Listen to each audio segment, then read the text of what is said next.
Patrick Swayze was never just another Hollywood name. He was the man who danced his way into millions of hearts, the man who made love stories feel real, and the man who smiled even when life gave him reasons to break. But behind the charm and the strength was someone quietly fighting a battle that no audience could see. His final words, spoken in the softest whisper, carried more weight than all the applause he ever received, because they revealed who Patrick truly was when the spotlight faded. The diagnosis. In early 2008, Patrick Swayze's world changed forever. At 55 years old, he was still at the peak of his craft, respected, admired, and seemingly unstoppable. He had just completed filming the pilot episode of The Beast, a gritty television drama where he portrayed an FBI agent willing to bend the rules for justice. It was a role that reminded everyone of his raw intensity, a mix of toughness and soul that had defined his career. But behind that trademark smile and steady presence, something inside him had begun to betray him. It started as a dull ache in his stomach, the kind of discomfort most people would brush off as exhaustion or indigestion. But the pain refused to go away. It worsened during filming, sometimes leaving him doubled over between takes. Friends urged him to see a doctor, and when he finally did, the diagnosis was devastating. Pancreatic cancer, one of the deadliest diseases known to medicine. When doctors delivered the news, they also told him what few people can ever truly prepare for.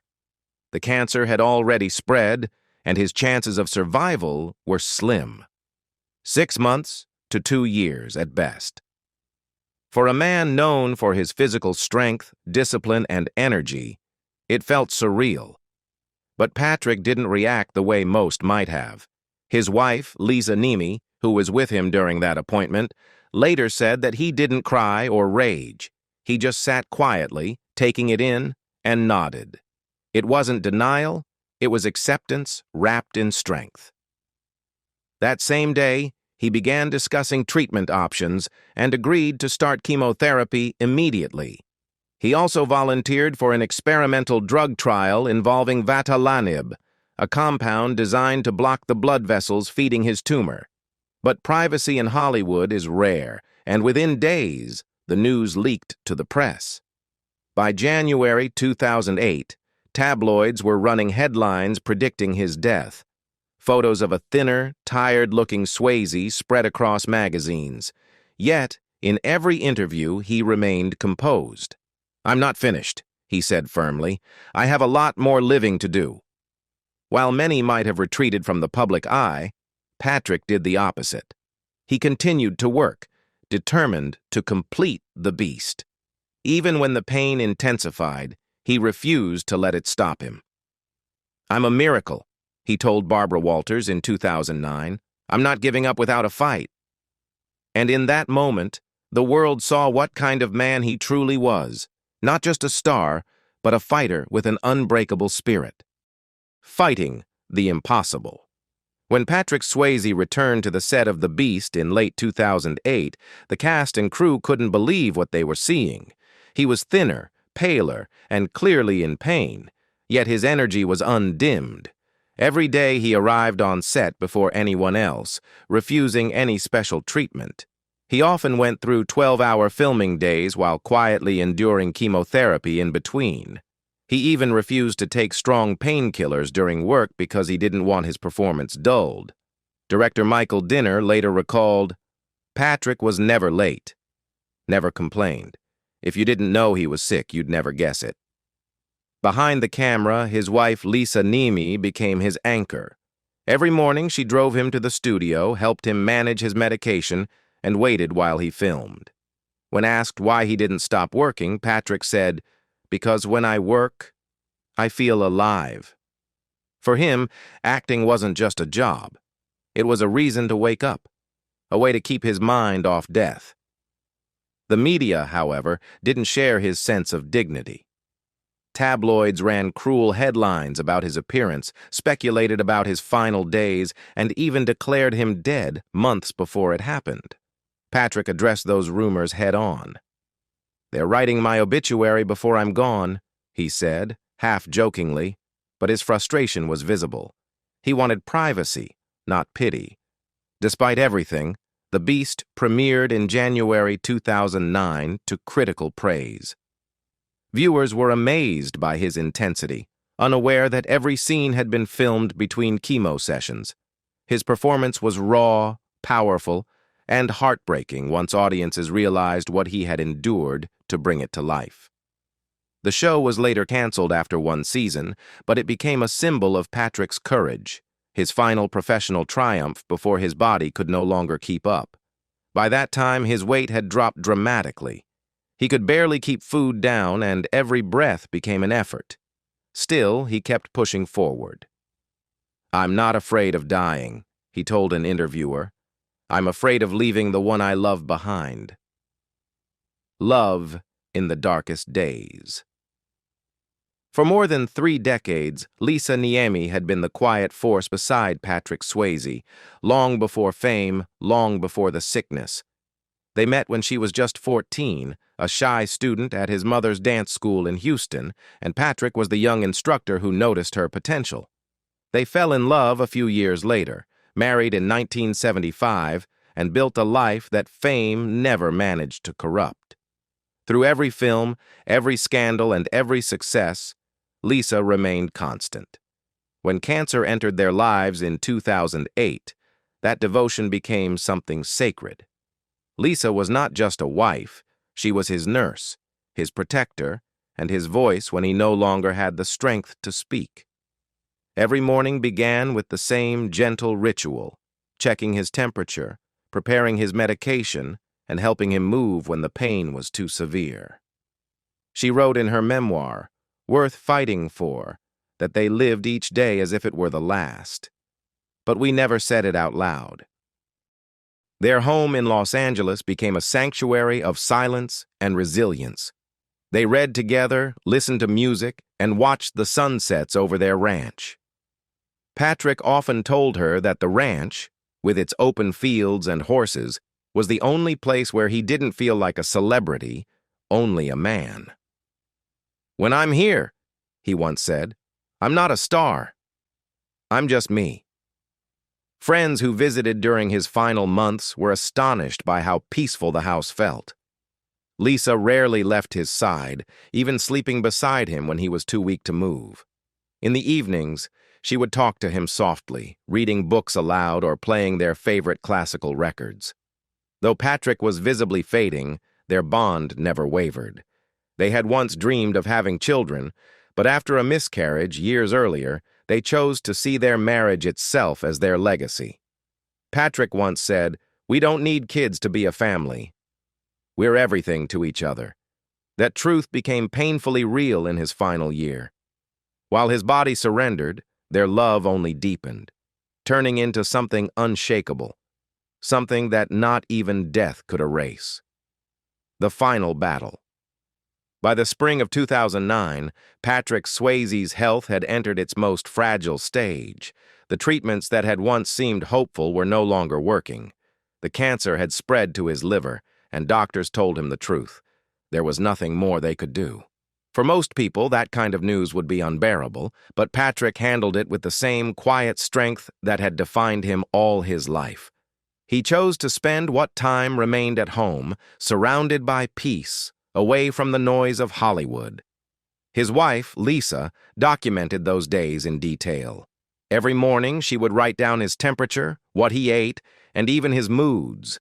It was her way of holding on, of turning pain into purpose. "He never complained," she later wrote. "Even when the pain was obvious, he tried to comfort me instead."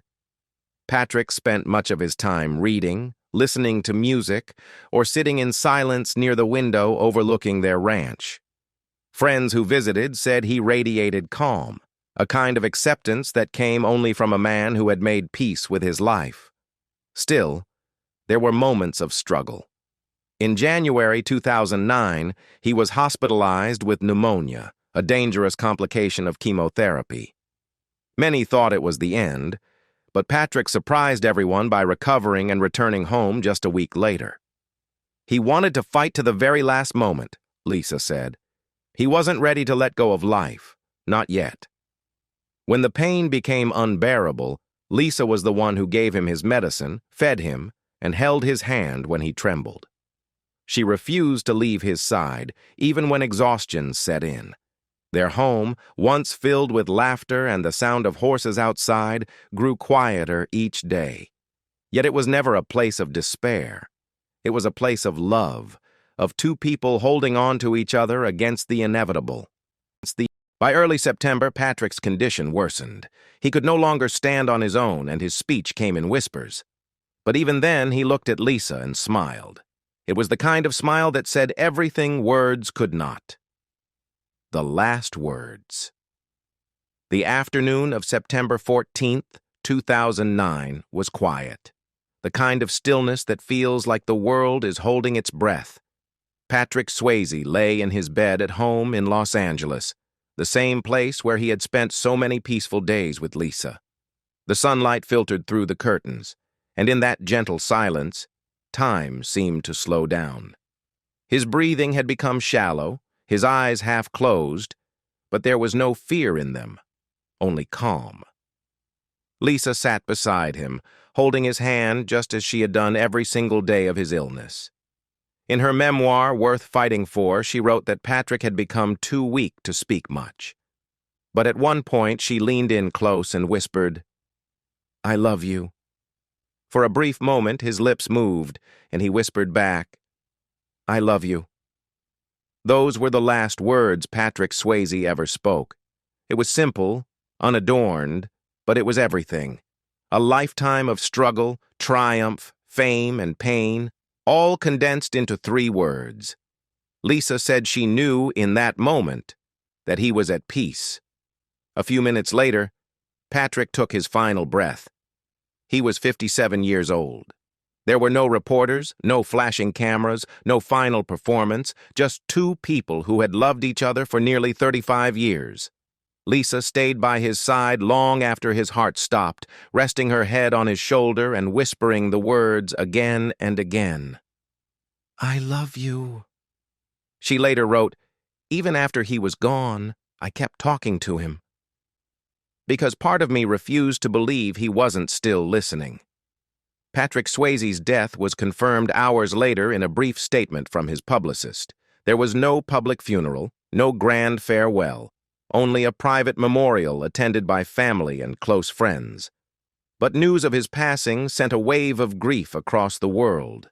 Fans gathered at his Dirty Dancing filming locations, lighting candles and leaving notes that read, "Nobody puts Patrick in the corner." It wasn't just the loss of an actor. It was the loss of a man who lived and died with grace. The legacy lives on. In the years that followed Patrick Swayze's passing, his name never faded. It only grew stronger. For millions of fans, he wasn't just a movie star. He was a symbol of discipline, humility, and the courage to face death with dignity. His performances in Dirty Dancing, Ghost, Point Break, and Roadhouse continue to resonate across generations, each film serving as a reminder of the man who gave every role a piece of his soul. Not long after his death, Lisa Niemi published the memoir Worth Fighting For in 2012, detailing their love story and the painful journey of his final months. It wasn't a book about tragedy. It was a testament to strength. She described Patrick as a man who faced death the way he faced life, with courage, humor, and love. Her words offered closure to millions who had mourned silently.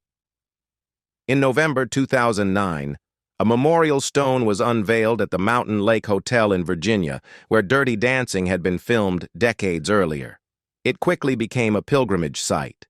Fans from around the world began visiting each year, leaving letters, flowers, and even dance shoes in his honor. In 2024, the documentary I Am Patrick Swayze was released, featuring emotional interviews with his co-stars, Jennifer Grey, Demi Moore, and his brother Don Swayze. Jennifer said, "Patrick didn't play good men. He was one." Lisa continued her mission beyond grief. She became a public advocate for the Pancreatic Cancer Action Network, using her voice to raise awareness and funds for research.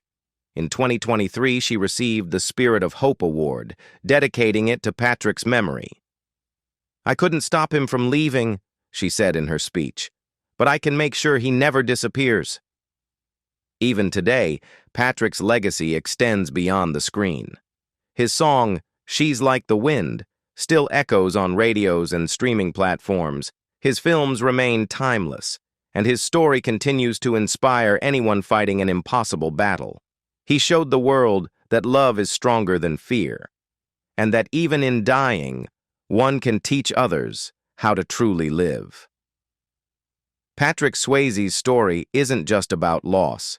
It's about the strength to live fully, love deeply, and face the unthinkable with grace. His final words weren't dramatic or rehearsed.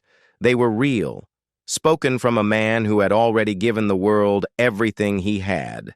Even in death, he reminded us what truly matters, the people we love and the moments we share. So now we want to hear from you. What's your favorite Patrick Swayze moment? The one that still makes you smile or tear up today? Let us know in the comments below. And if this story touched you, don't forget to like, subscribe, and turn on notifications so you never miss more stories that celebrate unforgettable lives and lasting legacies. Because some names never fade, and Patrick Swayze is one of them.